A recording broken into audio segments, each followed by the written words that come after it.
Well, good evening, friends here.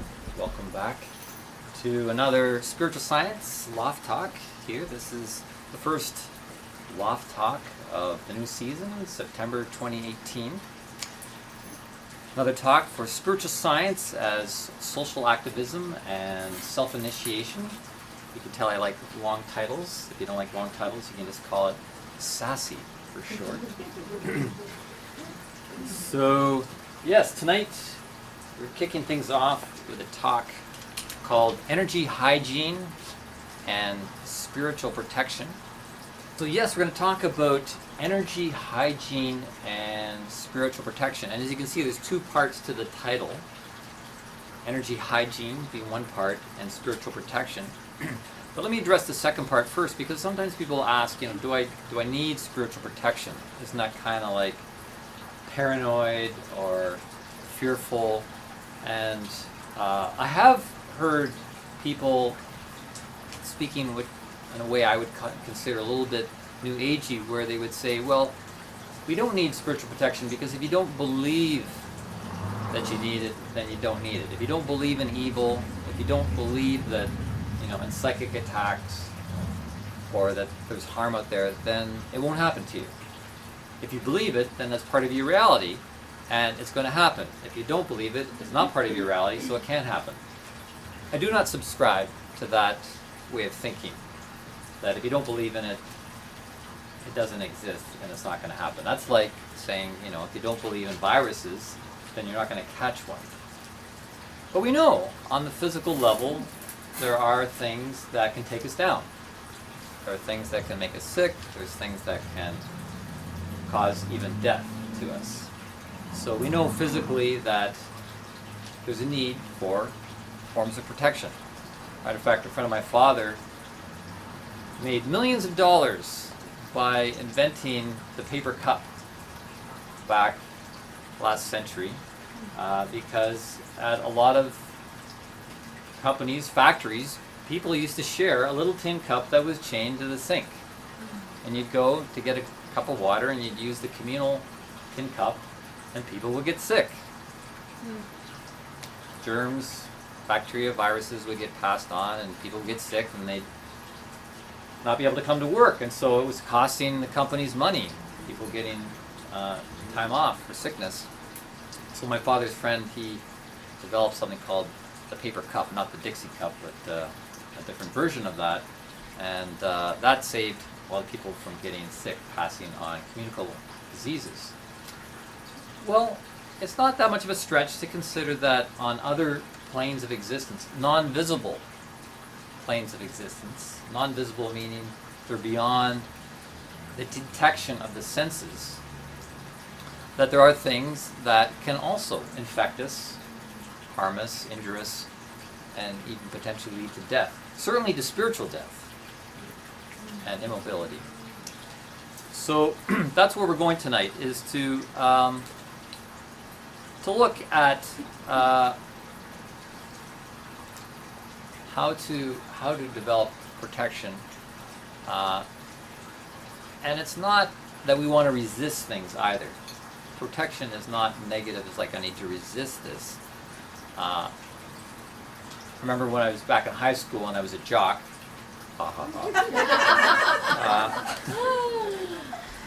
The coach said, the best defense is a good offense. Best defense is a good offense. You want to have a strategy. You want to be proactive. Proactive and protective. So it's all very positive. It's all very pro. And it's something that's going to allow us to be more positive, more professional, and have more of a game on. Come on in. Welcome, welcome. Yeah.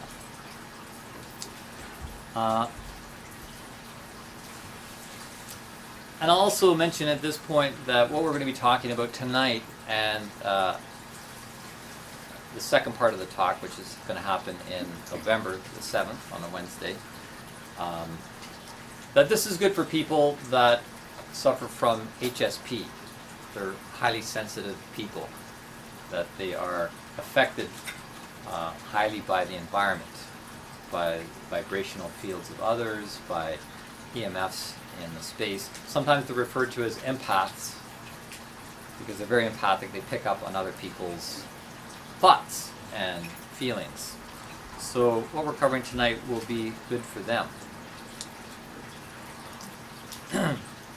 What this really is calling forth, if I wanted to boil down to one word, is wisdom. To really cultivate wisdom. That's, as we're going to see, is what it takes to live and thrive on this plane of existence. And it's interesting that the word wisdom, or wise, comes from the Proto-Germanic term weed, that means to see. To see. So wisdom is based on our ability to see. And that's why one of the books we'll be referring to tonight and at the second talk is called Awakening, the Third Eye, written by a teacher that I was with for a few years. He's passed away now, but Samuel Sagan wrote this book, and it's really one of the best books that I've ever come across, Awakening the Third Eye. And in fact, there's a weekend workshop of the same name. It does get run here in Toronto occasionally, and in fact, they're going to be running one November 7th and 8th, I believe. It's Saturday and Sunday. You can look up clairvisiontoronto.com because Clair Vision is the name of the meditation school that Samuel Sagan started, and I spent a number of years doing their training and going down to their center in New York, and Laura has also done training with them. So we will be referring to this because awakening the third eye and developing our seeingness is really critical to living from a place of wisdom and protection. And from that book we'll be learning some practices on channel release and etheric excretion. But I always have to laugh with this book because it's full of these different techniques on, cleansing, clearing, sealing, protecting, and then you get to the end of the book and the chapter is called There Is No Real Protection But the Power of Truth. Just think of Samuel Sagan laughing when he was writing that, or he's laughing up on the other dimension. It's like, oh, you learned all these really neat techniques, and then you get to the end, it's like, there is no real protection but the power of truth. And then he quotes the Gospel of John that says, and the truth will set you free. Truth will set us free and liberate us from things that encase us, that attack us, that try to harm us. This is another book we'll get into, not so much tonight, but in the second talk, also written by Samuel Sagan, called Entity Possession. And it's that whole subject of called freeing the energy body of the negative influences. So that's kind of where we're going. So seeing is really the first line of defense, or offense, if you will. And that allows us to see, which will allow us to know. And the word to know is from the same root, science. Science means to know. And science is about knowing. And unfortunately, modern Western science has limited themselves to seeing only with the physical eyes. So they can only know what the senses will communicate in terms of information.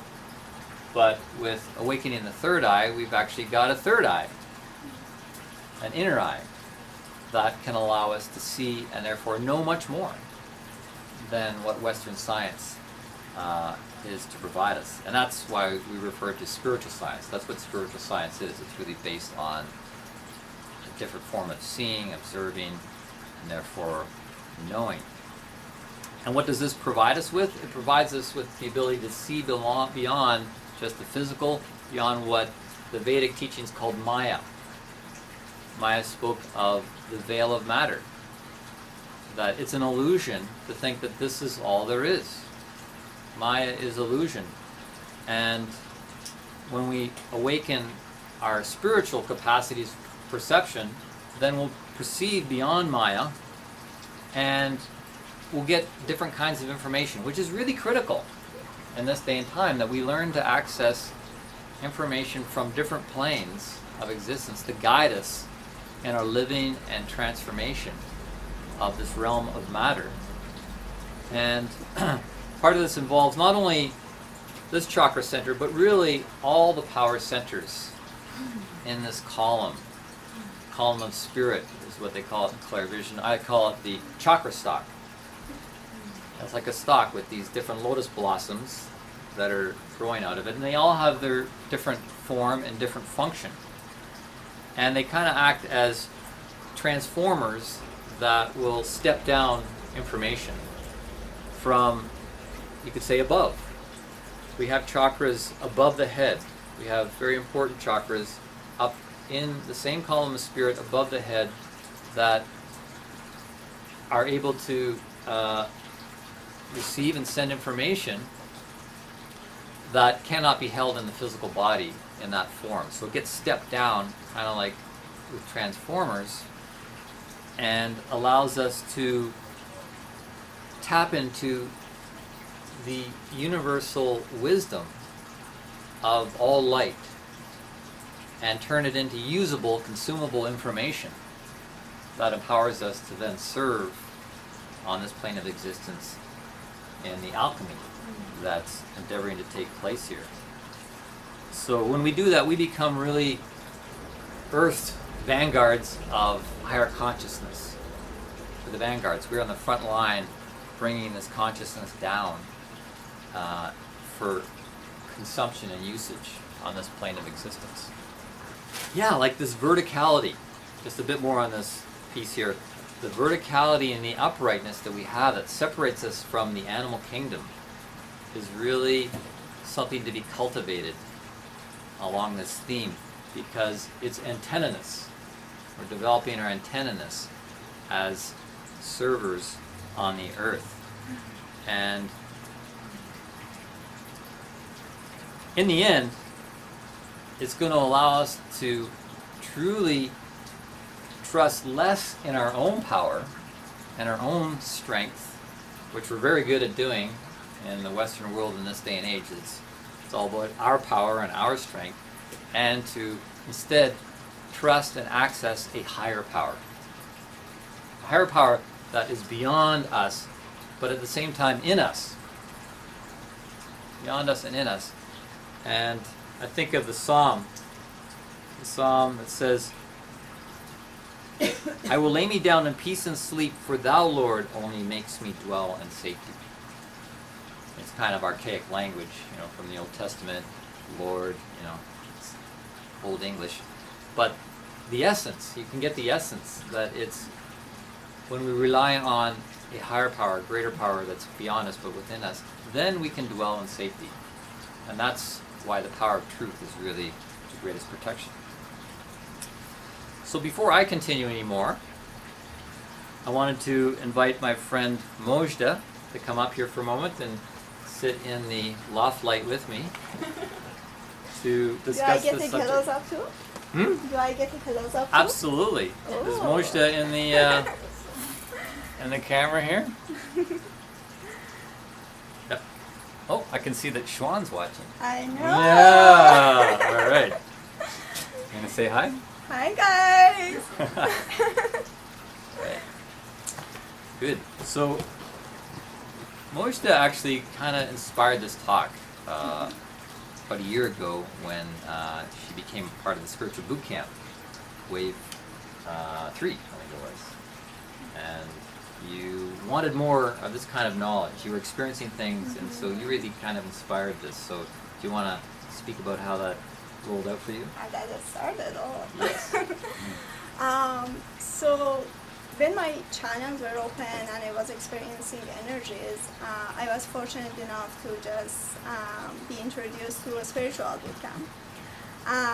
And I started the course, and there was one day that I was sitting in the class right here, and I started feeling very irritated and angry for no reason. And I was like, okay, this is coming up. And I go home and I'm even more mad. And the day after, I wake up and I'm really, really angry, and I had no idea what's going on, and it was like really hurting my being. So I go around my day, I go to work, and I'm carrying that intense emotional discharge in me. And I do meditate, it doesn't go away, and that was when I talked to Jesse, and we kind of came to the conclusion that I might have taken someone else's emotion. And that day was really, really a very challenging day for me, because I was experiencing all of this that wasn't mine, trying to figure out what's going on, and I couldn't. And that was kind of like the beginning of me being curious about how can I be open, loving, and connect to the energy, to the divine energy, but keep my energy integrity. And later on down the path, I started doing energy work and healing, and that became really a very strong theme in my life, to understand what are these energies that sometimes we call it dark energy, but it's not really binary. And what are other entities working? And do we have friends there? Do we have enemies there? Do we have, can we develop partnership with some of them? And I went on my path, and I feel like there are many things on book on it, and I'm sure Jesse and Laura are gonna share lots of things with you guys. But I find sometimes the reason that I was invited to talk is that to bring the experience of it. So when we talk about these entities, energies, how does it feel in your body? Or if you are taking someone else's energy, how would you know? How would you have that sensor? And for me, when I was at the beginning of my path, it started by just being present in my body. And as I started doing that, I also realized if I want to understand what I'm taking or not, I also should be aware of my thought. So I also started observing my thought and my body sensation very closely. And there were times that I would feel the energy around me is denser, but not with my even third eye. I couldn't breathe, or I would feel that my body is tingling in one side, and I didn't like it. Who likes that tingling sensation only on one side? Sometimes it was sharp pain just shooting down my leg, or sometimes it would feel good, but I knew it's not good. So there were different sensations, but what happened was that as I went on my path, and I stopped seeking energies outside me, and I started really paying attention to my light and cultivating that, clearing my chakra and cultivating what was there, an understanding of my karma, my shadow, and my own stuff that I bring to the earth. It became clear that whatever comes outside and it's not serving my path, I wouldn't take it in. However, with that being said, sometimes there are very strong energies around us that we need that protection. We need help of the spiritual world. But mostly what was really helpful for me was to stay grounded and not to seek the light outside, and understand that a muscle tension is not just a muscle tension. Understand that having just a sick stomach can have many layers, because we are that being. We are not just a physical body. And even when we catch a flu that sticks with us for a long time, it means something else is going on. So I really encourage everyone, even if you're not meditating, to look deeper into seeing what your body is going through, what your mind is going through. Because as much as we want to train our body and mind to serve us in our path, it also unraveling what really is going on around us inside and outside. And that's almost it. Mm-hmm. If there is any question or any comment that you guys want to make. Just wondering how you would protect yourself. So I've been using different things, and it's funny that at the end of the chapter it says there's no real protection. So I do use sacred geometry. Sometimes I use crystals, but crystal can get impregnated with energy very easily. So even though when it comes to protection, the first thing that you hear from others is crystal, I don't find it very strong. But what's been really helpful for me, because I work with strong energies, and most of the time I'm not in a setting that I can burn Palo Santo or sage or do other stuff. I just hold on to my light and I am awareness, and that's the other aspect that really helps with protection, but also not taking other people's energy and thought.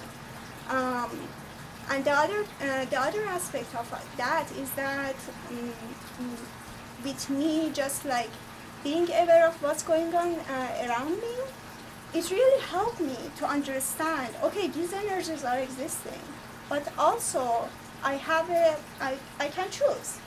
Do I want to work with this side or that side? Or what do I want to bring in? And that intention, that pure intention that came from just being in service really helped me to discern. And as I, again, like it's been like really like a path for me, and it's been a learning curve. But the other aspect of it was that I realized I was doing many things in my life that wasn't serving my path. So I started hanging out with certain people, or stopped hanging out with certain people. I stopped going to certain places because it wasn't really helping me to grow. And I really cleaned up physically and energetically and emotionally, cleaned up the environment inside me and outside me. And as I became more centered, my energy and the work that I needed to do to clean it and keep it clear was less. And maybe I can add to that point there. Your discernment grew partly when you came to understand this thing about the Luciferic pull in the spiritual world, and you said you became more centered. You became more centered in yourself. You began to look to turn on the light in yourself, and this is really a huge, important concept to recognize that in the spiritual world there's different lights, and some of them are false lights.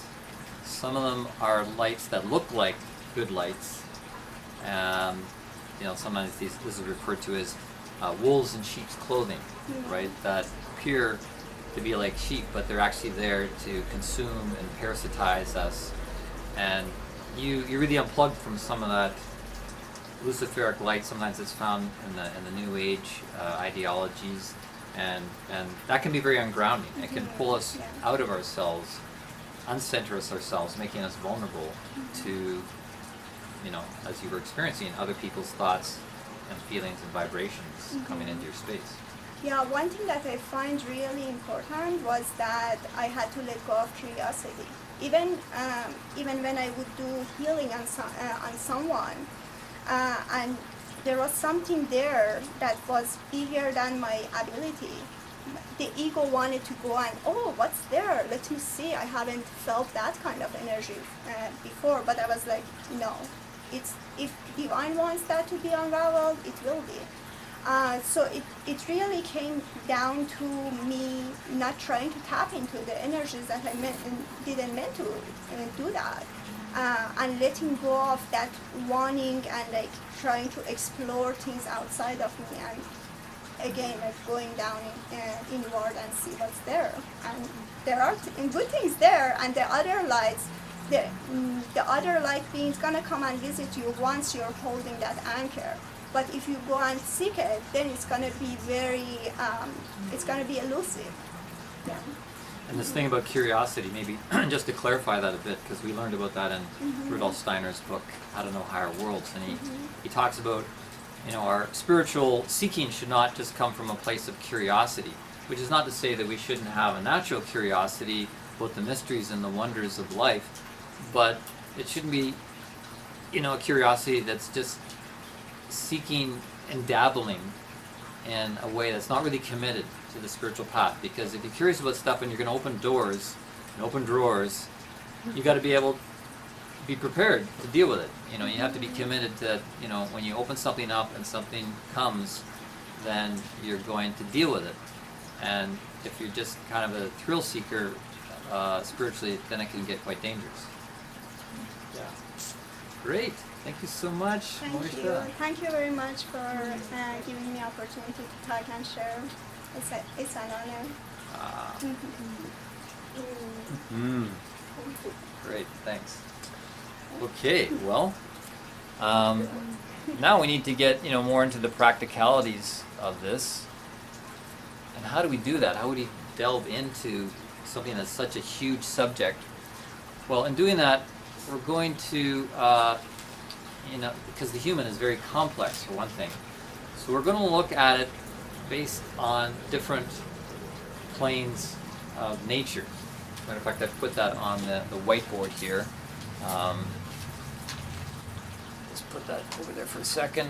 I don't know if you can see that on the camera, but I will say what they are, because it's 7 planes of nature, and I'm referring to this out of the work of biogeometry. Biogeometry looks at the human having a physical existence, and then an etheric existence, astral, mental, causal, or you could say karmic, if you will, spiritual, and divine.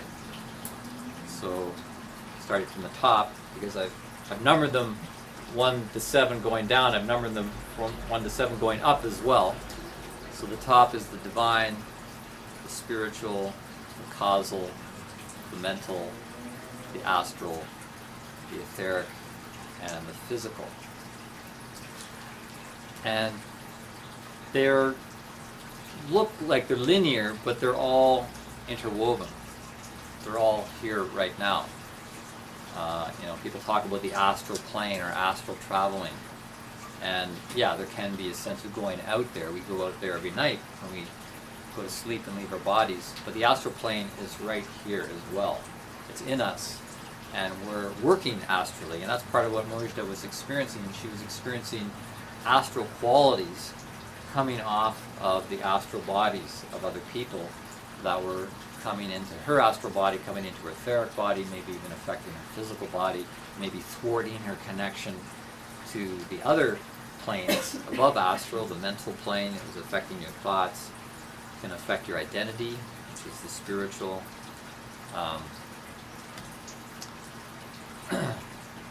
Now the interesting thing, the reason I numbered them both ways, is because it is a two-way street. That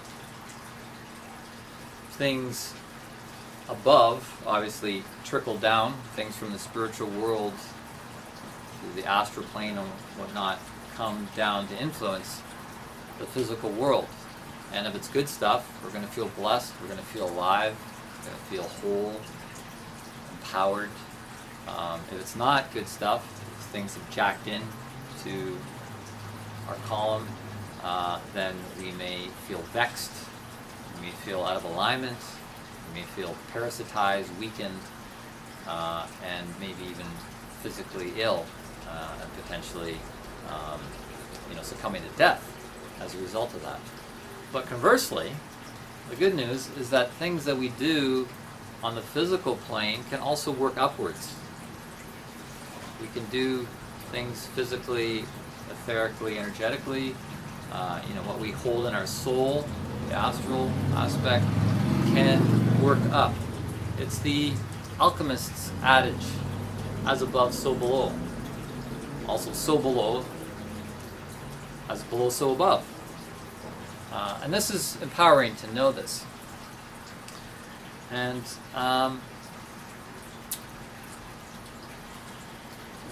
what we're going to do is look at, well, first of all, so today, in today's talk, we're going to be looking more at the lower planes. So, the physical, not so much the physical, but the etheric, which is often referred to as the energetic plane.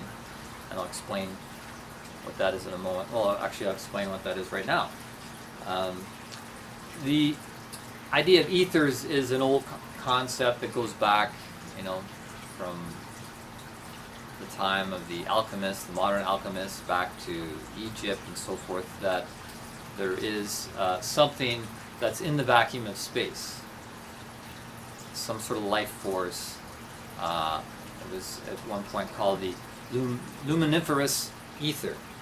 And back in 1907, there was an experiment done by some Western scientists, Michelson and Morley, that were endeavoring to disprove the existence of the ether in space, the ether in this world.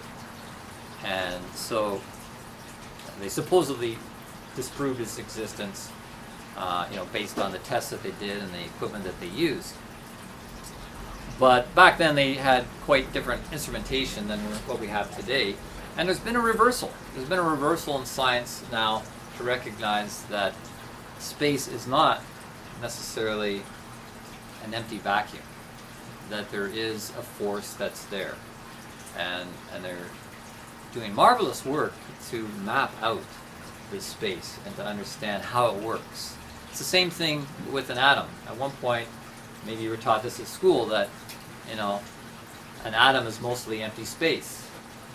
If an atom was the size of the planet, the nucleus in the middle would be about the size of a football field, and all the rest is empty space. But good evening. Good evening. Yeah. But even that's had a reversal, that within the supposedly empty space of an atom, there's lots going on. There's stuff there. And so we're coming back to accept this idea of ether, which is really synonymous to what is known in the Vedic tradition as prana. And the Indian tradition is prana. In the Taoist tradition, it's referred to as chi. In Japan, they call it ki. In Egypt, they call it ka. In Western esotericism, it's referred to as the life force, the vital force, or the ethers. So it's kind of great to affirm that what has been held as truth for centuries is in fact a reality, and that they weren't just blowing bubbles out their turbines.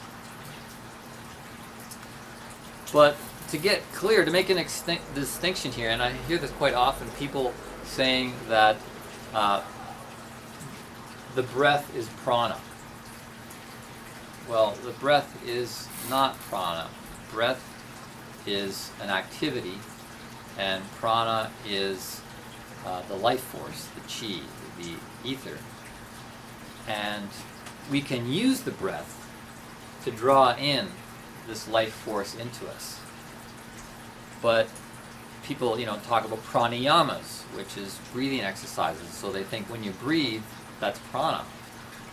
But interestingly, when we breathe air in through our mouth, we're getting some prana coming, carried on the delivery mechanism of air, like the oxygen.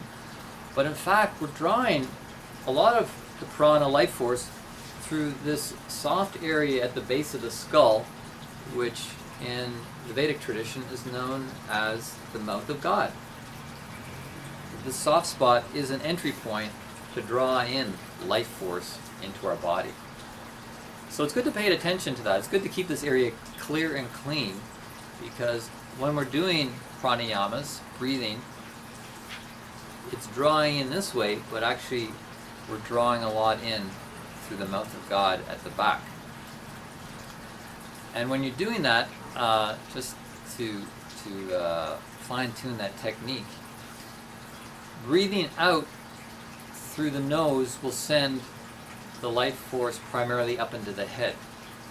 You'll be oxygenating the brain, but you're sending this etheric force up into the head. When you breathe out through the mouth, you're breathing it more into the body. down here. So through the nose, it's the head, through the mouth, it's the body.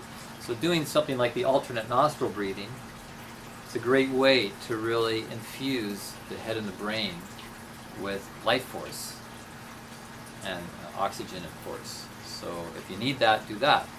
When you breathe through the mouth, breathing out with like the Sita breath, this, with the curled tongue, that's, for one thing, a good way to cool the body, but also to infuse the body with this life force. So yeah, the breath can be one of the delivery systems of etheric properties into not only the physical body, of course, but into the etheric body. And the more we build up the etheric body, we call it subtle bodybuilding, the more you become a landing pad for things coming down from the higher levels. And the next level up is the astral world, the soul world, which is full of all sorts of different qualities. But if you have a weak, sickly, etheric body, and you're not doing good physical practices, you're not going to be able to receive and land things coming down the pipe for you. So very important to attend to the needs of the etheric body. And of course, food is another source of prana, chi, ka, etheric vital life force. But unfortunately, the food that we're getting, particularly in North America, is subpar. It's subpar food. It's, over the last century, there's been kind of this switcheroo palm job where it's like, oh yeah, we're going to give you eggs, or we're going to give you lettuce, and then you go to buy it and they give you, you've been given something that's a counterfeit, something that's not the real thing. Largely because the way things are being farmed, factory farmed, there's been a depletion of the soil, which is the foundation. That's the lowest level, right? The physical level is the foundation, at least at the one end. And it's become so depleted that our food is substandard, and so people are living substandard lives because what we put into our bodies, whether it's got vitality, whether it's got lots of pranic force into it, is going to affect the vitality of our etheric force. It's going to affect our consciousness. And I think it really is part of the war on consciousness that's taking place. So, yeah, because if we have a weakened life force, we're going to have a weakened memory. Because it's actually the etheric body that is the memory body. Of course, the brain is involved in memory, but the etheric body has the properties of water. It's watery, just like Astral is more connected to the air element. This etheric body is more connected to the water, and it can be imprinted with things. That's why it's the memory body. You know, water can be imprinted with things. So we need to attend to the strengthening of this etheric body and the cleansing. So what I'm going to do right now is give a little idea of an Ayurvedic morning routine. Like people were practicing Ayurvedic techniques in India, even modern India, ancient India. This is what a morning routine would be for energy hygiene, and etheric cleansing. And Laura and I, we did this last winter. We went to a yoga retreat down in Jamaica, and every morning we were given all this stuff to work with in doing this routine. And it was wonderful because it really, you know, was a great way to start the day, and it was nice how the space was being held. Unfortunately, the people that were running the retreat center were kind of lacking in moral intelligence, and we had some issues with their hostelry, and that made it kind of unpleasant. But I point that out simply to show that just because you're cleaning your energy and, you know, scraping your tongue doesn't mean that you're going to be necessarily a moral, upright person who's, you know, operating from a higher place. So don't think what we're talking about here is necessarily going to perfect you as a spiritual being. It really is down at the lower rungs of the work. So, you know, in the morning when we wake up, we want to do some cleansing, because through the night there's a lot of reparation that's going on in your physical body, but also in your subtle bodies, and there's a lot of excretion going on. Obviously, you get up and you need to excrete, and you notice that your eyes are excreting goo and things like that. So, yeah, after lying in a bed for several hours, things have been excreting, and there's a need to tidy up. So, it's good to rise early if you can, and I know it's challenging in this day and time, but to rise early with the sun, because you're gearing into solar forces. You're gearing into Shiva, if you will. And to do this rhythmically is really great, because rhythm is a big key. Rhythm replaces force. If you can do things rhythmically, then they take on a life of their own and they start to work for you. And it's not like a fight to like get up early every day. You know, if you're getting up early, you know, one day a week, it's going to be harder the rest of the days of the week. But if you do it every day, it will become easier, because rhythm replaces force. And by doing this, you get in touch with the circadian rhythms of the terrestrial sphere and also the celestial sphere. And that will work for you as well. And you're not having to push with things. So to get in sync with these rhythms and the flux of things. Now there is ways to override that. You know, if you're somebody that has an erratic schedule and, you know, you work in night shifts and things like that, the good news is that there's actually things you can do to bump up your life forces. And we'll be talking about that in the second talk, when we talk about biogeometry and using sacred geometry and working with color and sound and so forth. We can override some of the impact of, you know, nature on this level. So when we get up, it's good to flush with water. And water, again, is the same properties as our etheric body. So flushing either with some salt, putting salt in your water, or some lemon. Both will alkalize the body, alkalize the blood, which tends to get acidic, you know, from eating. So getting your pH balance more towards the alkaline side makes you less prone to disease. But both salt and lemon also have a contracting nature, right? You know, when you take a bite of a lemon, you go pucker, right? Well, it does that to your liver. It makes your liver pucker up, and salt too. And then it'll excrete the bile that has etheric forces. We have this green bowl down here with water and salt in it. We always put it out when we're doing events here, because salt will extract things. It will extract the discharge of ether in the space and hold it. So when you all leave tonight, I take that bowl and I throw it into the toilet and flush it, because it's pulling stuff. And sometimes when we're doing healing work here, we will like literally do etheric excretion into the water. And we learned this from Dr. Robert Gilbert. Now, still on the salt subject, you've probably all heard of neti pots. What I learned when I first started studying with clairvision was a neti bowl. And I quite like this. I still have the same plastic neti bowl they gave me when I was at the clairvision school. And instead of the neti pot where you're doing it through one nostril into the other, you put, again, like maybe half a teaspoon of salt in here and some warm water. You definitely want warmer water, because what you're going to do is snort this up your nose into your sinuses and try to get it up into the higher sinuses above the eyes. Because not only because the salt will kill off bacteria, you know, in the wintertime when you're breathing bacteria and viruses, the salt will kill that off, but also it really cuts the mustard, if you will, of etheric goo. And we want to get that out of our head. Our heads are really electromagnetic poles, you know, in our antennaness, and we're attracting stuff through the electromagnetism.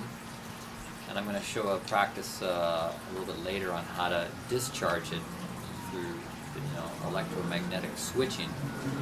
But the salt, and of course, salt is a good conductor.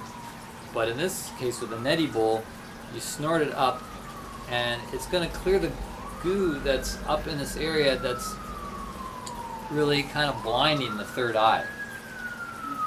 You know, so you want to clean that part of the head. So what you do is you fill it up with water, and then you put your nose right into it and inhale through your nose up into the sinuses, and then it comes down out the mouth. And I'll demonstrate this with the people in the spiritual boot camp at some point. And no, you're not going to drown. I've never seen anybody drown from snorting salt water up their nose. I've never even seen anybody cough. But I have seen some really gross stuff come out. You know, slimy snot that you're not going to get out with a Kleenex very easily. This is marvelous. I love this. This is like the breakfast of champions.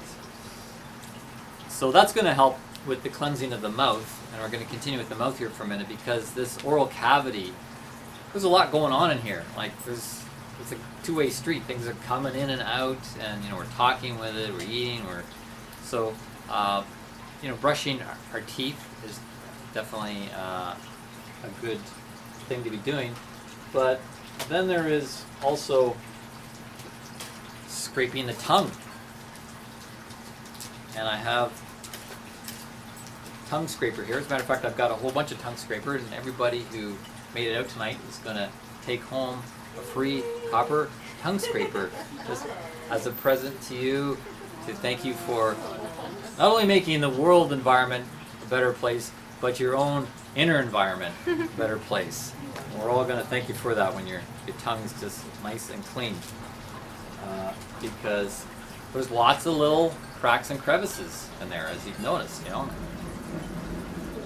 And you can see lots of icky stuff can hide in there. And so I like to brush my teeth first, you know, and get all the plaque off the teeth, and that's could be sitting on the tongue. And then you take the copper tongue scraper, you know, 4 or 5 times, and you know, spit into the sink. You rinse it off, and you do that, and it will feel nice and clean. You can get different types. The copper is recommended because the copper will have an effect on the microbes, the microbacteria rather. And also, apparently the copper is good for the body. It catalyzes enzymes in the body. So copper is good. And then you just wash it, and yep, well, as a matter of fact, that's next with oil pulling. Put up your hand if you've heard of oil pulling. Put up your hand if you do oil pulling. Less, okay. Well, hopefully you'll take it up, because it's powerful, it's pleasant, and it's quite simple. After you've cleaned your mouth, or you can do it even before, actually. Sometimes I do it both ways. You take a swig of oil. You want high-grade, cold-pressed organic oil, and put it in your mouth. Don't add any water, and you just hold it there, you know, anywhere from 5 to 15 minutes. You swish it around. You want to get it between the teeth. It's for the gums. It's to the oil. Oil is marvelous. It'll pick up the bacteria and hold it. And then after you're finished, you just spit it out, and it has extracted things from in your gums, under your gums, between your teeth. Generally, you do that before you brush, and then you would brush and eliminate any extra gum. That's how I always understand it to be. And coconut oil, because of its antibacterial properties, is kind of the go-to oil for oil pulling. And it also helps remineralize our teeth enamel. So you can start with those very small cavities before they become anything, or where our enamel is starting to become thin. You can actually prevent a cavity from forming with the oil pulling. So oil is actually a big part of the routine. Oil on the mouth, but then oil on the skin, the scalp. Recommended sesame oil. Yeah. It has a warming quality to the body.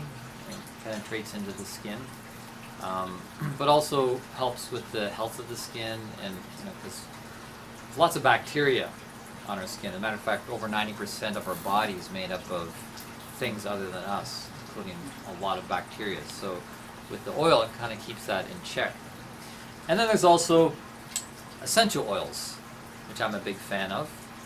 And the neat thing about these essential oils is they're extracted from plants, and plants are etheric beings, right? Plants have a physical body and an etheric body, and so when you take a particular oil, you're taking certain etheric qualities. You're taking on the personality of that plant through the essence of its oil, and it's working for you. It's working on you. And these are very powerful for many different things. So I'm going to pass around this little basket of essential oil for you all to enjoy.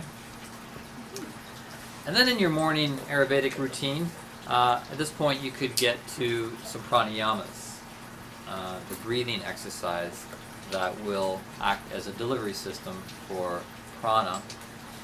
And this catalyzes now an energy exchange with the environment, and that's the good news and the bad news, right? We're constantly in this energy exchange with the environment, and breathing will catalyze that. Now, this isn't talked about too much. For one thing, we can see in this picture from the Jewel in the Lotus book. It shows somebody sitting there, and it shows the nadis. The nadis are these channels. They're known as the meridians in the Taoist system. And it shows how the nadis, the energy flows, go beyond the perimeter of the body. And that's what allows you to have an energy exchange with your environment. So if you're in nature, you can have an energy exchange with the environment.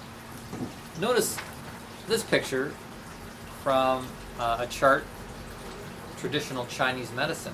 You've probably all seen these charts, for acupuncture and whatnot. It shows the meridians, but it doesn't show them going beyond the body. How weird is that? There's not really a discussion or a portrayal of how we're having an exchange with the environment around us. And one of the reasons being is that traditional Chinese medicine is not really traditional Chinese medicine. It was repackaged by the Communist Party and really had the deeper spiritual aspects removed from it as kind of a disempowering way. Certain words are not allowed to be used in traditional Chinese medicine. Words really around power and consciousness. And these charts don't show people having a connectedness with the environment and with each other. It's like it's just you're a closed system. But that's not true. We aren't a closed system.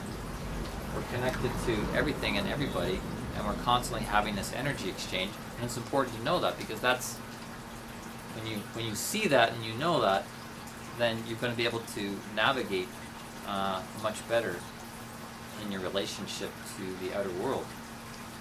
I'm not going to talk about asanas and postures and things like that. The last thing for this would be, a meditation practice. It's very vital to have a meditation practice, so you come into your verticality and you can connect to the higher planes. But really, what should precede meditation, we get into this in the spiritual boot camp, there's really steps up to meditation, and the first step is concentration. You need to develop the power of concentration. If you can't concentrate and focus your mind on something, you're really going to be disempowered. You're going to be vulnerable. So there's concentration, and there's contemplation, and then ultimately meditation. So developing concentration and contemplation will put you in a much better place to have a strong meditation practice. Because ultimately, when you meditate, you should be meditated. You are meditated, just like this picture shows how you're connected to things outside of you. You can be meditated by something above and beyond you. To be meditated by the higher levels is the best medication, in fact. So what we're going to do right now is a concentration exercise. And to concentrate, con means with, and centrate means a center, is to be with a center. And it's the opposite pole of expansion. We want expansion, we want mind expansion, but we need to be able to have mastery over the opposite pole of contracting as well. And when you concentrate on a point, like your finger, you contract your consciousness. Then you'll be much safer when you expand your mind through whatever means you do. You'll be able to close your mind, bring it back to a focal point. And that's part of the problem, is people are not in control of their minds. Concentration is the cornerstone for managing your mind. If you can contract it, then you're going to be much safer in opening it. So what we're going to do before we take a little break is a minute, or roughly a minute, a count of 60, looking at your finger. So you're going to count in silence to 60, and just stay fixed on that, but watch your mind wander. Watch your mind try to think about other things. So just begin a count to 60 now.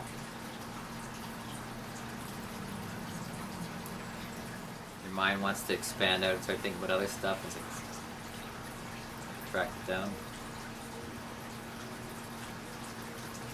Cool. Yeah. So that would be a meditative practice, and that helps with the excretion of those thoughts, feelings that are kind of hanging around from the night or whatever.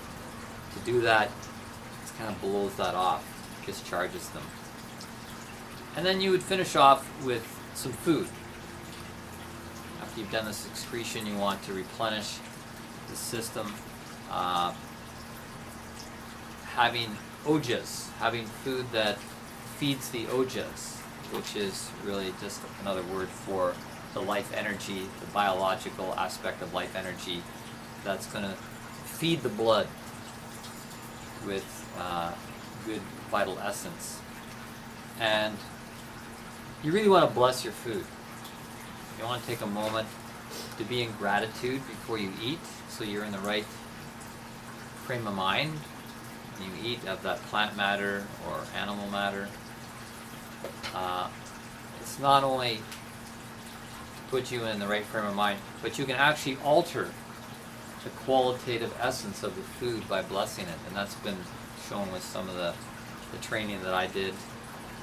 Remember with Robert Gilbert, we were doing vibrational dowsing and we were praying over things, holding it in our hand, and we saw how the objects became infused with higher vibrations, that the higher things from above were able to land in the physical substance. And it's not really a wild idea to think that. I mean, for centuries, the church has been serving, the host, the bread and the wine, and the priests, they bless it, and the liturgical service, they bless this, and they believe that there's this transubstantiation that takes place in the bread and the wine, that it becomes then truly the body and the blood of the Christ. And the body and the blood represent the healing and the cleansing power of spirit. that when we do a transubstantiation of something, it can be infused with a healing and cleansing power. Why not? You don't need to go to church, you don't need to go to a priest to have them do it for you. You can bless your food yourself. Just say, I bless it. From, this attitude and this belief that it's happening. And you can feel the change in quality. And then you're going to take that in. How great that is. So that brings us to breakfast, and that brings us to a little break we're going to take, and then come back for Laura guiding us on some exercises working with electromagnetism. So this is the first part of a two-part talk, as I mentioned, and we're breaking things up based on the planes of nature as described in study of biogeometry. So we've been looking at the 7 planes of nature as up on this board. You can take a picture of that if you want. Starting with, well, which is the ground? Is the ground the physical or is the ground the spiritual? People think, I got to get grounded, so they ground down. But I sometimes say, well, maybe you need to get grounded up. Not grounded up, but, ground up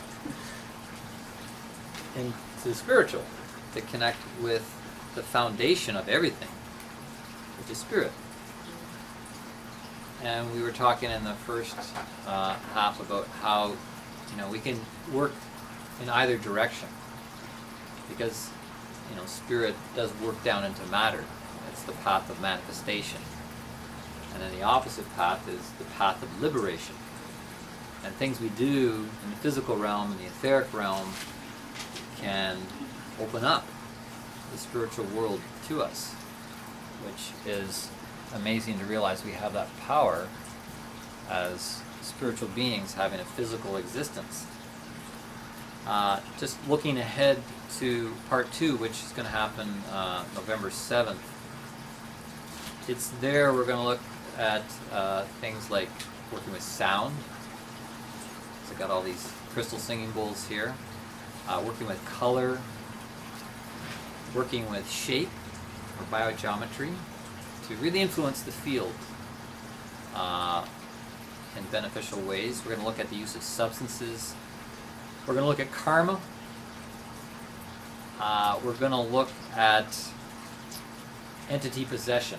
We're going to get more into the kind of the hardcore stuff, more up at the other end of the ladder, the spiritual end, and how to protect ourselves from things like entity possession and influence by Luciferic beings, and how we're influenced by the dead as well, and how important it is to have a proper relationship with the dead.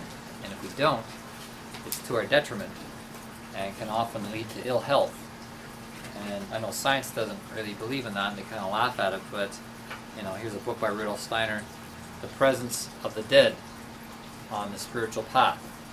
He was really big into this, and he said if we're ignoring that dimension of life, they could get annoyed with us.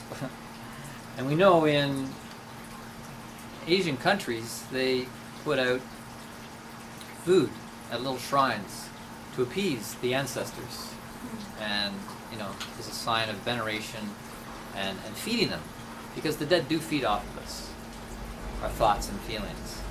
And if we're not doing that consciously, then we attract hungry ghosts. And there's a book by Gabor Mate, a Canadian doctor, called Hungry Ghosts, and he talks about addiction. And often our problems like addiction is the fact that we have things parasitizing off of us, feeding off of us, and we need to turn it around so we're feeding them consciously and not having it happen through the back door in unhealthy ways. Another book here, Steiner lectures, called The Connection Between the Living and the Dead, and the influence of the dead on destiny. So we're going to break into that in the next talk. before I pass it over to Laura, there was a couple other things I wanted to talk about. Well, how in the Tibetan Buddhist tradition, what they do to cleanse space.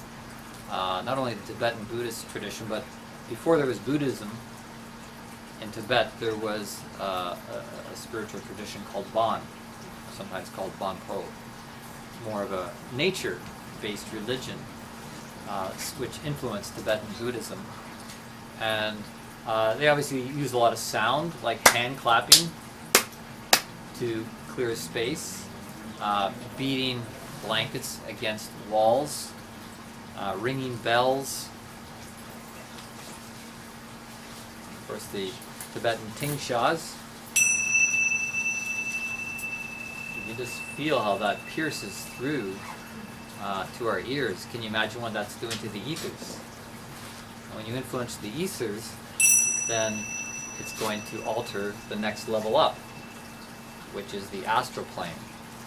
And when you alter the astral plane, then the mental plane is going to, you're going to connect to it differently, and so forth, going up the ladder.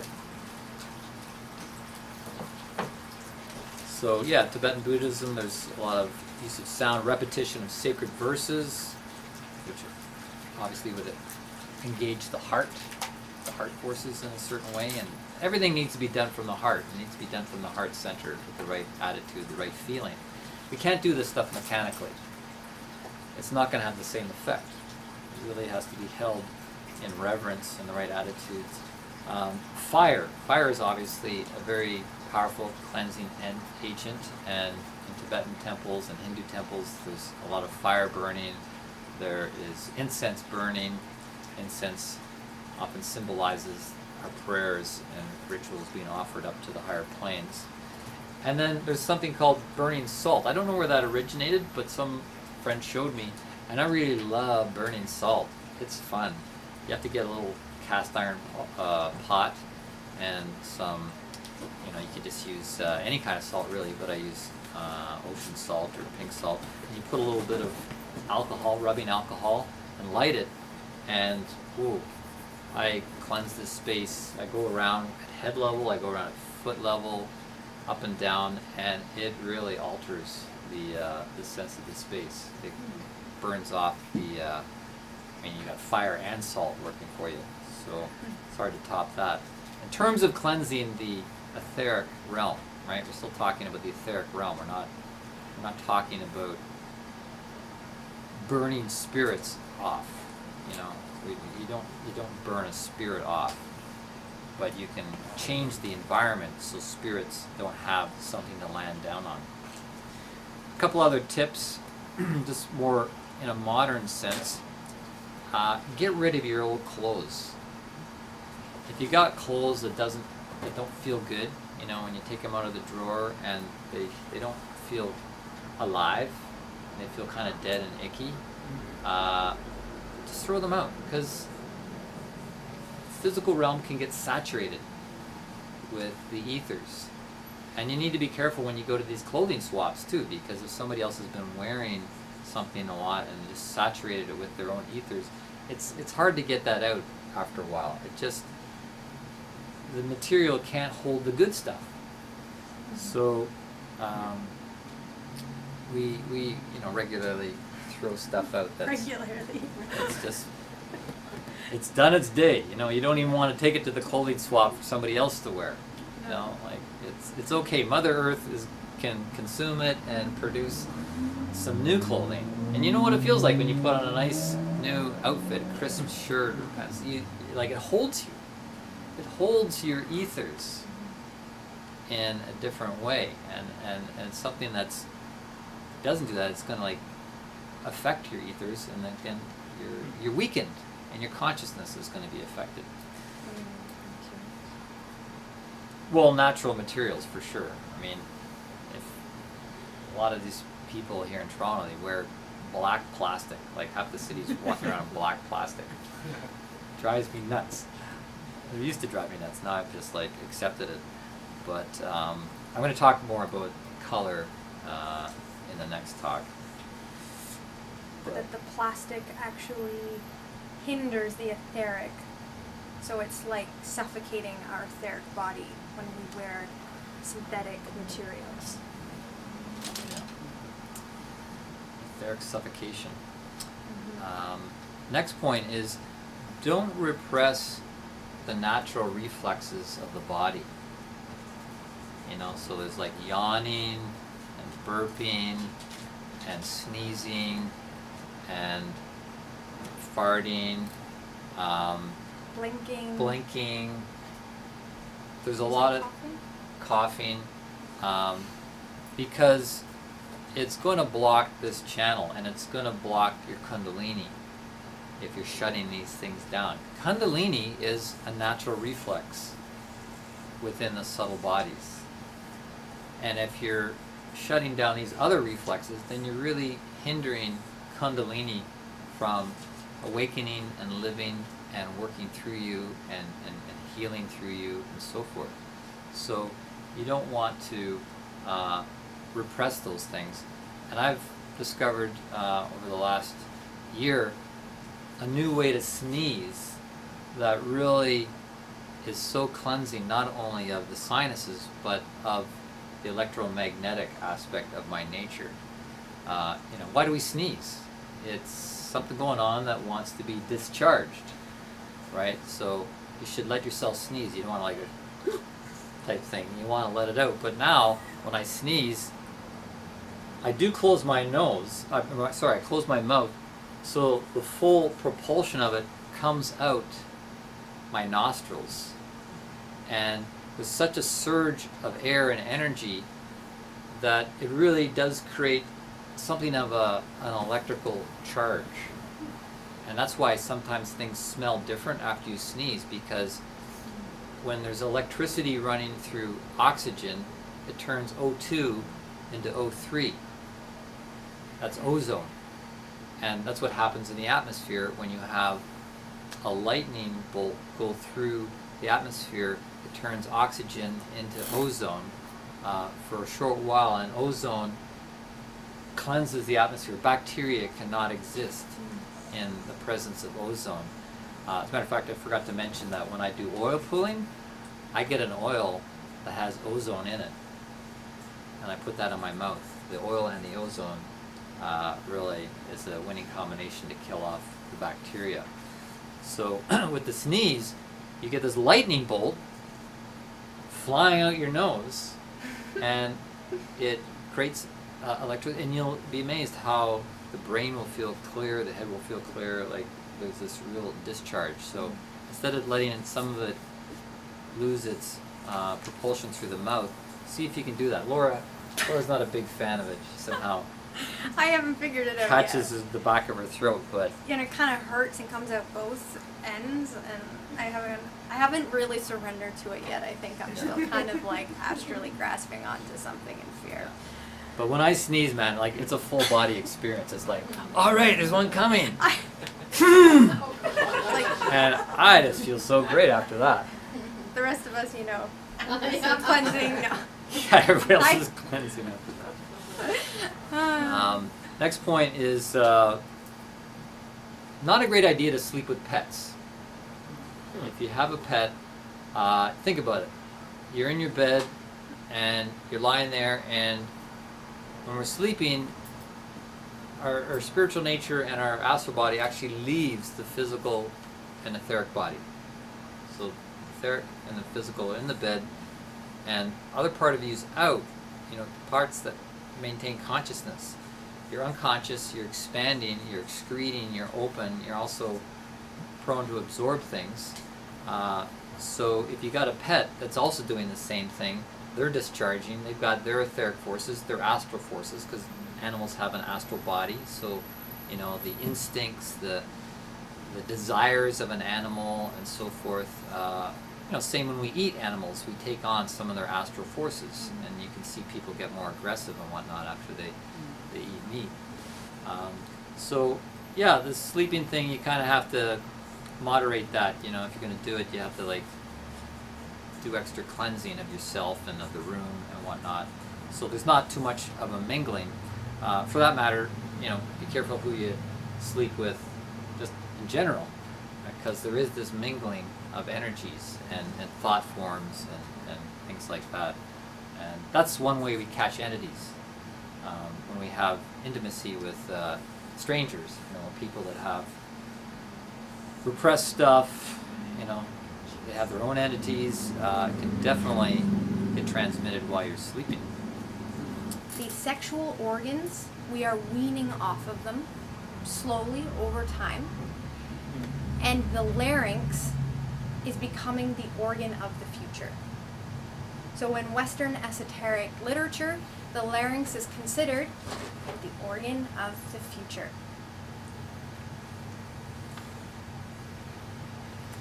So this organ of the future, our larynx, is directly linked to our ability of seeingness.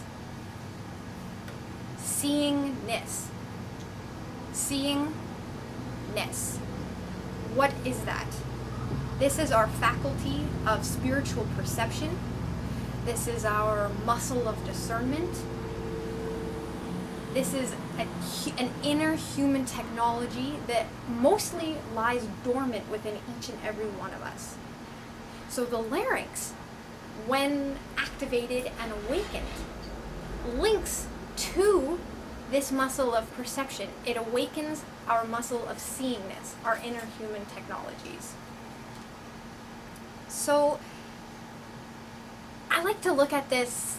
I'm a bit of a nerd, and so I like to apply different lenses. And it's like, okay, if I look at this through the alchemical aspect, that we as human beings have a natural evolutionary sequence, but alchemically, we can lawfully work with that which is going to manifest in the future, and we can start to work with it in the present. So we don't have to wait. We can be proactive with where we're headed naturally anyways.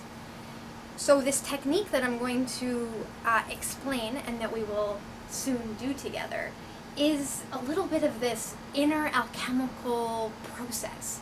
We're starting to activate something that is going to become something even larger in the future now. So the exercise is called throat friction, and as Jessie mentioned, I was at Clairvision this past summer in Thunder Mountain in California, and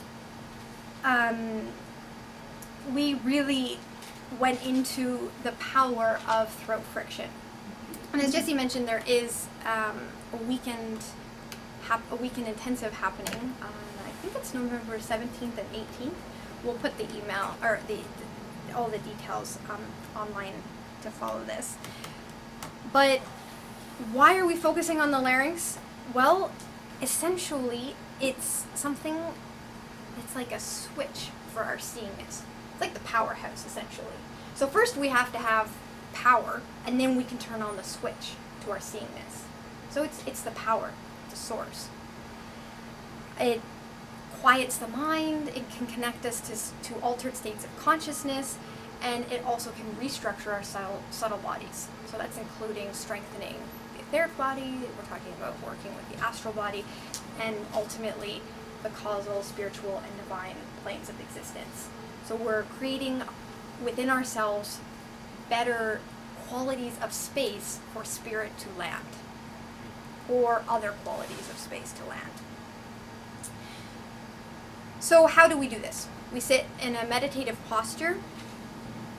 We ensure that our neck is in alignment with our spine. So often that requires a slight tucking of the chin. So we can all start to get into this together. So sitting in alignment, having a slight tuck of the chin,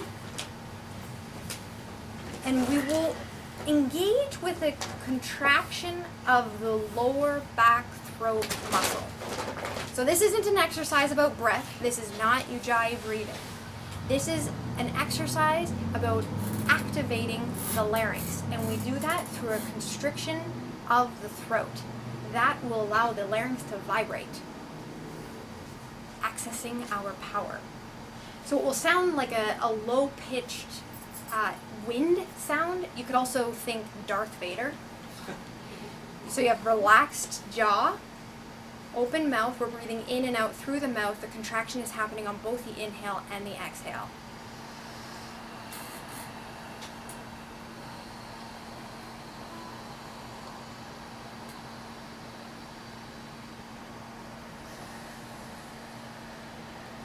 You want to access the power that lies dormant within yourself.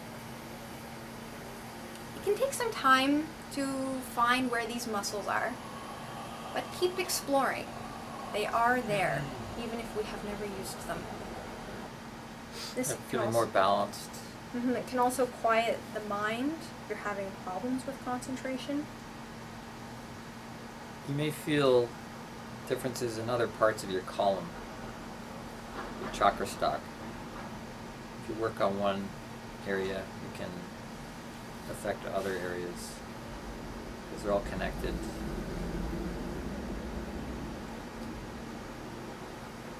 This one has a natural connection to the sacral chakra. The 6th and the 2nd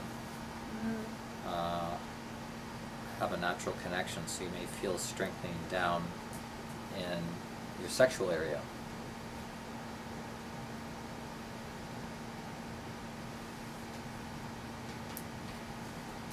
I recommend doing this for 1 minute every day.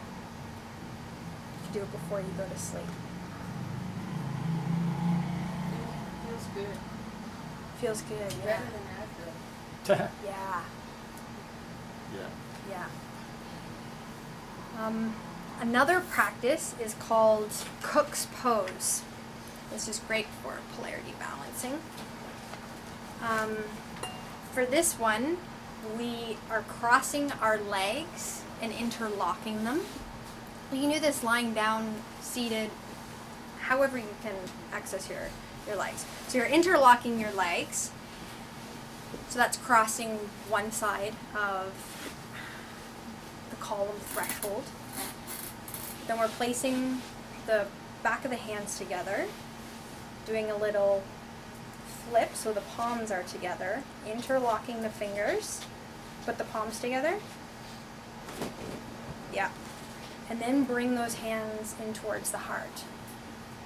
Which is what we'll get into in part 2. We'll talk a bit about how people can do more energetic research and spiritual scientific research with the use of a pendulum, doing vibrational dowsing, where you are able to dowse which practices are best for you, which foods are best for you, which positions are best for you, and so forth, because we're becoming so individualized that It's not a one-size-fits-all. exactly.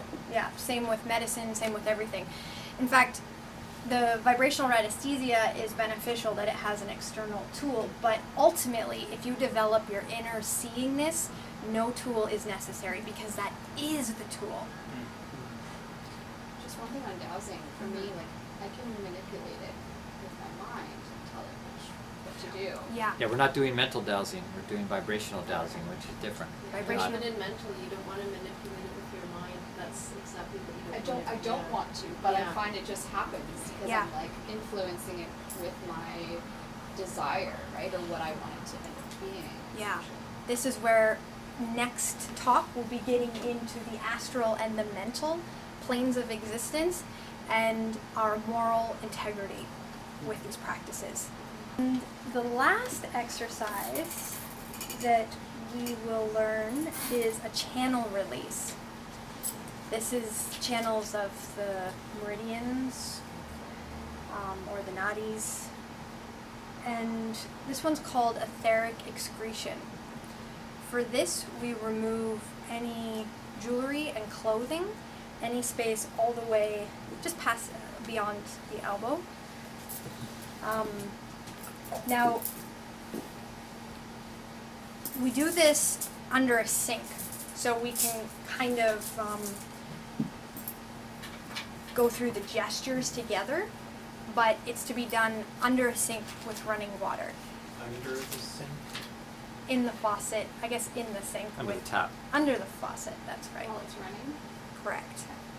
So what happens, we pull our sleeves up we turn the tap on. For beginning, it doesn't really it doesn't really matter about the temperature, as long as you're not in contraction and have like antipathy towards the cold or too hot. So something that's pleasant will make this go by a lot smoother. And you're actually tuning in to the flow of the water. You put your hand under the faucet and your whole arm above the elbow, and you're watching as if you were doing the most important work of your life. You're watching the water fall down the inside of your arm all the way beyond the fingertips. And then you do it again. And you watch the water fall. You can rub your hand down. And you do it again. The inside. The more you can tune in to the water flow, the more negative energy will release. That's the key. So when we do the outside of the arm, same thing, under nice room temperature water. If you tune into your seeing this, you'll be able to see it happen. And you will be able to see it happen. So we're really excreting that which is not ours or not necessary out. Yeah, definitely, like running water. It's about the mindfulness and directing the energy really with the mind, the intention, and the physical part does help as well, but it's really our mind can move energy. Yeah, So, where our attention flows, where our attention goes, energy flows. So tuning in to the power of the water on us will help naturally the energy be released. The physical action is important, but not as important as tuning into the flowing water. Exactly. Subtle bodybuilding. And then you can start to see who else is doing their bodybuilding. And it's like, oh, I can see you've been working out. Because I can see it.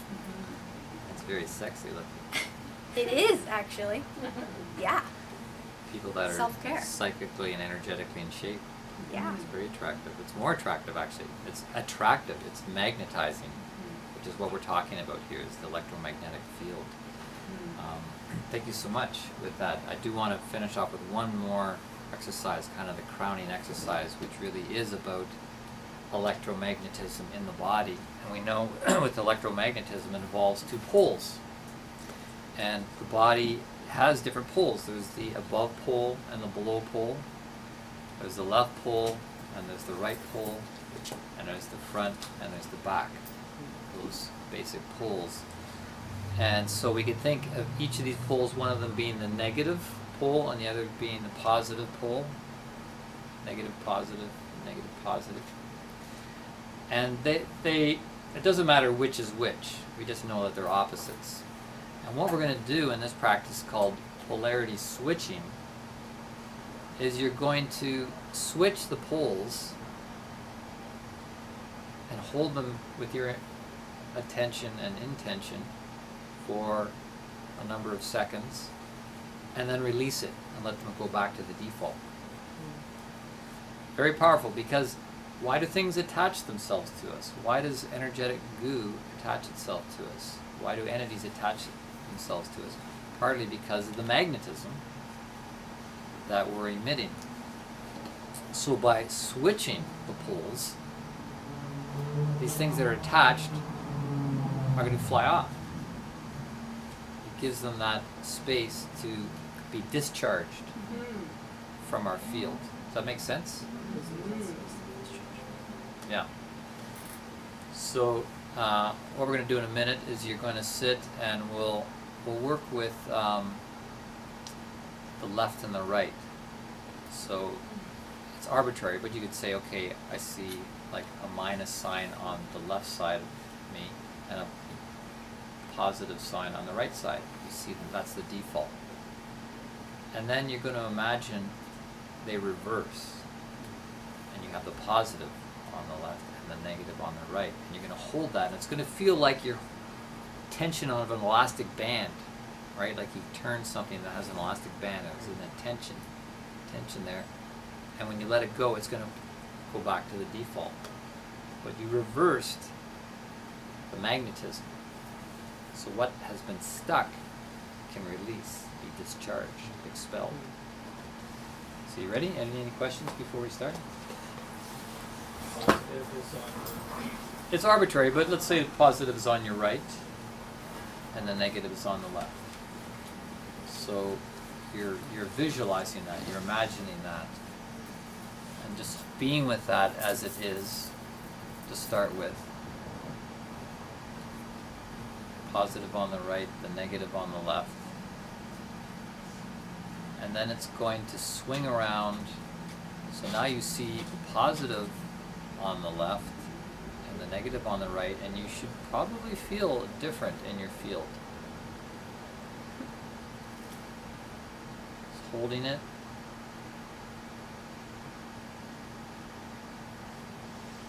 Keeping your attention on the positive on the left, the negative on the right. Just observing any changes in your field.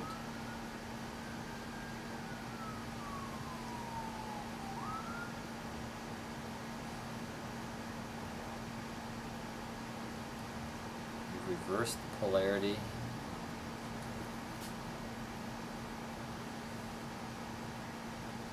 Might be just a very gradual shifting of energy.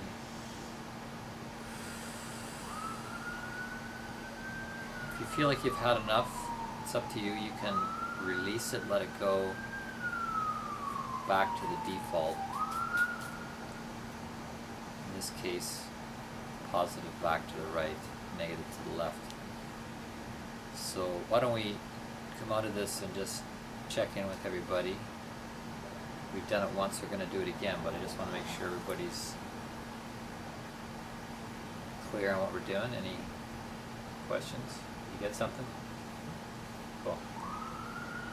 So now this time, let's do it with positive pole above the head and the negative beneath the feet as the default. And we're going to switch the polarity in a minute. So go into your meditative state, imagining positive above the head or at the head, negative at the feet. And then when you're ready, reverse polarity, reverse the charge. Negative up at the head, positive at the feet. Observe.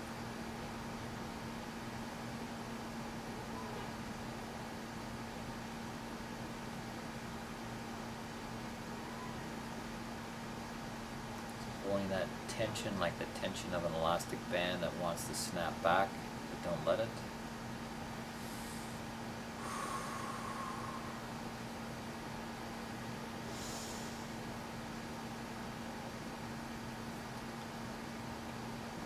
This is your body, your energy field. You can do this with it. And then release it. So it goes back to the default positive at the head, the negative pole at the feet. You might feel some heat, you might feel some releasing. Those who want to go one more round, we can now work with the polarity of front and back. So we'll say the front is positive. The back space is negative, so set that up.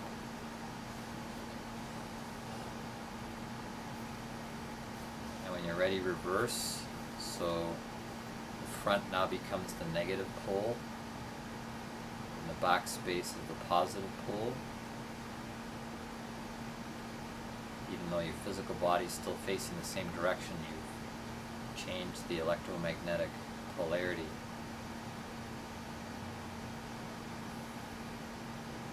Reversed it.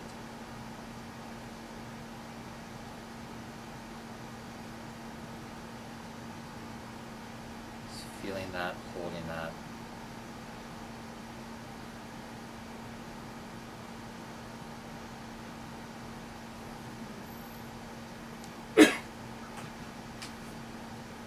another couple of moments with that, holding that tension of the rubber band feeling.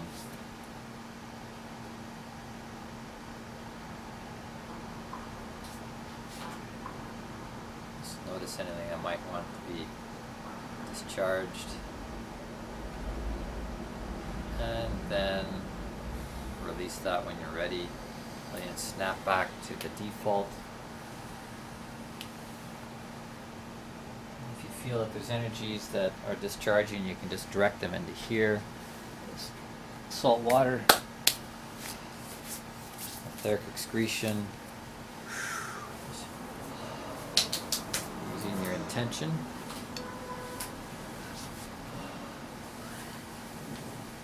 Alright, that's bringing us down to our close here. Any comments or questions on that exercise? Oh, I got boiling hot. Me too. And it really feels like your energy field is coming in and that's clean. Very powerful. Yes? I feel that, but at the same time, I'm not good at releasing it. Still feel that there's someone inside. You feel like it's still reversed? Yeah, after I hold and then release it, then some of it is still inside. I don't know how to do this. Well, with things like that, again, you could go back to you know, the cross crawl. Oops. Things like that to get polarity straight. Yeah, this is good if you feel like things are out of whack. You know, any of the other exercises that we just went over will help to settle things back into place. Yeah. Again, it's like a muscle. You have to get used to using it. Yes? At first I was imagining the pluses and the minuses, but it immediately turned into a real feeling. So it was an actual field that was moving around. And the third one, all three just started playing with them. And it was really, it felt really cool because they had a life of their own. And I think I know the difference between the imaginal space and the sensation of this field, and it felt different from what I was consciously imagining. So I'm going to play a lot more with this. Yeah, yeah. The imagination is the entry point in, but then you get into the real thing. And this will spiritualize the imagination, actually.